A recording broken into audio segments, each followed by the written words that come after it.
Bonjour et bienvenue dans cette nouvelle chronique nature. Je vais laisser la parole à Jean-Christophe Guéguen qui vous contera l'histoire de l'IF.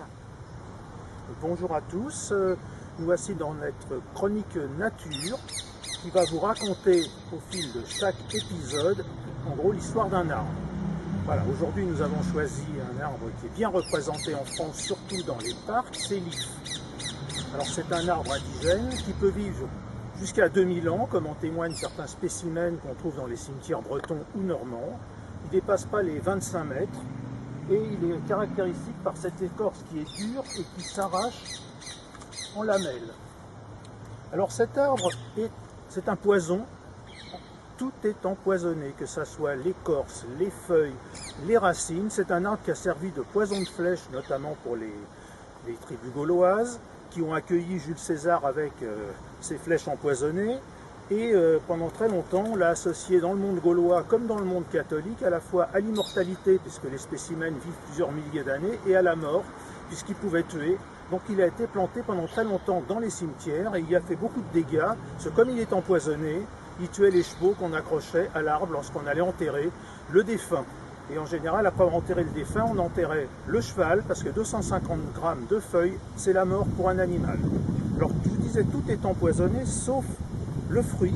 Le fruit s'appelle un narille. C'est ce petit fruit rouge. On est chez les conifères, mais il ne fait pas de cône, l'if. Et à l'intérieur de ce fruit, il y a une graine qui est hautement toxique, qu'il faut se débarrasser. Mais le fruit lui-même est parfaitement comestible et sucré. Voilà. Donc à ne pas manger la graine. Les oiseaux consomment le tout, mais en 20 minutes, comme c'est la digestion d'un oiseau, ils ressèment les ifs un peu partout. C'est ce poison qui a permis de mettre au point, substance empoisonnée, dose. Simplement, on a réfléchi qu'avec ça, on pouvait peut-être faire un médicament, et ça a donné un des principaux médicaments commercialisés aujourd'hui, à partir des jeunes feuilles que l'on récolte, qui s'appelle le taxotère et qui est un des premiers anticancéreux vendus au monde. Voilà, c'était pour la partie, je dirais, toxique de l'arbre. C'est un arbre qui a aussi beaucoup d'avantages parce que c'est un arbre qui a un bois très très homogène et à partir de ce bois, on peut fabriquer des objets de marqueterie mais aussi d'ébénisterie comme ce cœur d'if, vous voyez la beauté du bois.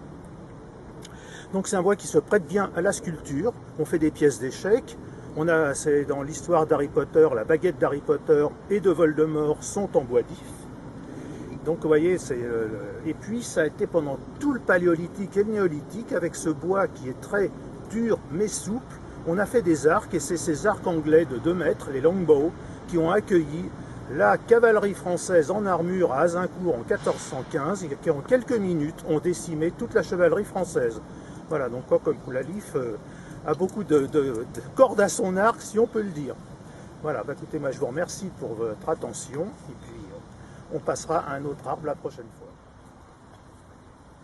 Si vous souhaitez plus de renseignements sur ce magnifique arbre, nous avons écrit Les Échos de la Vallée aux Loups, le numéro 27. Vous pouvez le retrouver en ligne sur nos pages web. Et vous avez peut-être pu remarquer que nous n'avons pas encore d'intitulé.